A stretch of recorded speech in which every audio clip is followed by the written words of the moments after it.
Les recherches des débris de l'avion d'Égyptaire se poursuivent. L'Airbus A320 s'est abîmé jeudi dans la mer Méditerranée avec 66 personnes à son bord. Ces dernières heures, des informations vitales sont apparues lors des derniers moments de l'aviation. Les premiers débris du vol MS-804. Des morceaux de siège, des vêtements, un gilet de sauvetage sur lequel le logo d'Égyptaire est bien visible. L'enregistreur de vol, la fameuse boîte noire, est la principale cible des recherches. Si c'est peu profond, les plongeurs pourront la récupérer. Si c'est profond, nous avons des appareils spécifiques tels que des sous-marins par exemple. Les boîtes noires enregistrent tous les mouvements de l'avion et des machines dès que l'avion est allumé et jusqu'à ce qu'il soit éteint ou qu'il s'écrase. Elle contient également les enregistrements des voix du cockpit. La boîte noire est donc essentielle pour résoudre le mystère. Mais samedi, d'autres indices ont fait surface. Voici une copie d'un message de données que l'avion a envoyé automatiquement jeudi matin, avant que le contact ne soit perdu.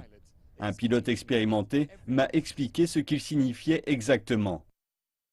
À minuit 26, la première erreur apparaît. Une fenêtre du cockpit est trop chaude et il y a de la fumée dans les toilettes. Une minute plus tard, il y a de la fumée dans les moteurs.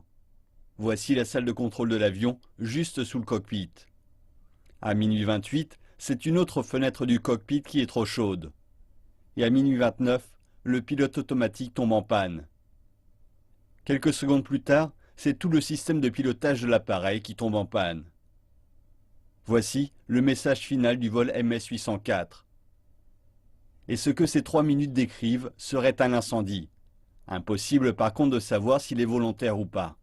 Le virage à 90 degrés de l'avion dans ces derniers moments constitue une pratique standard en cas d'urgence pour garantir que l'avion ne heurte pas un autre avion sur une route de vol normale. L'étape suivante, selon le pilote expérimenté, serait pour l'équipage de garder le contrôle. Problème au contrôle aérien.